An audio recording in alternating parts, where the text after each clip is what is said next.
भजनलाल सरकार ने आरजीएचएस योजना के दायरे में आने वाले फार्मा स्टोर्स को बड़ी राहत दी है। इनके तहत जो अस्पताल हाल ही में आरजीएचएस में पंजीकृत हुए हैं, वहां के फार्मा स्टोर्स के 1 साल से कार्यरत रहने की शर्त को हटाया गया है। ये रिपोर्ट देखिए।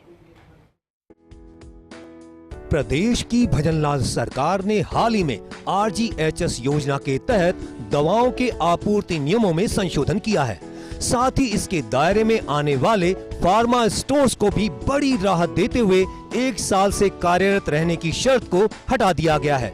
इससे पहले कंपनी एक्ट के तहत फार्मा स्टोर के लिए 1 वित्तीय वर्ष अस्तित्व में रहने का नियम था, जिसे अब बदल दिया गया है। अब किया है यह प्रावधान, एम पैनल अस्पताल के परिसर में यदि फार्मा स्टोर या ई फार्मा स्टोर हो, या अगर किसी एम पैनल अस्पताल परिसर में पहले से आरजीएचएस के तहत मान्यता प्राप्त फार्मा स्टोर या ई फार्मा स्टोर कार्यरत है और उसी परिसर में उसकी नई शाखा खोली जाती है, या आरजीएचएस द्वारा अनुमोदित फार्मा स्टोर्स या ई फार्मा स्टोर्स की कोई नई शाखा शुरू होती है, या अगर किसी हॉस्पिटल चेन की नई शाखा खोली जाती है और वह आरजीएचएस के तहत पैनल में शामिल होती है, तो उसके परिसर में खुलने वाले किसी भी फार्मा स्टोर को यह छूट मिलेगी।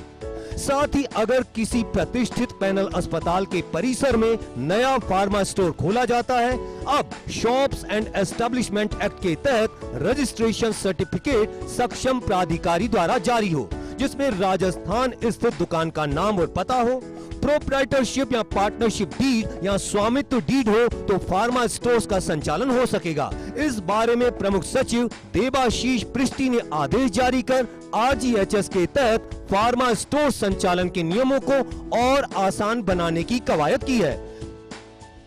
अस्पतालों से लेकर फार्मा स्टोर्स तक की दिक्कतों को दूर करने का प्रयास तो किया गया है, लेकिन इसके साथ साथ मरीजों को होने वाली समस्याओं को भी दूर करने की कोशिश लाजमी मानी जा रही है। जितेंद्र सिंह के साथ Rituraj Sharma, First India News, Jaipur.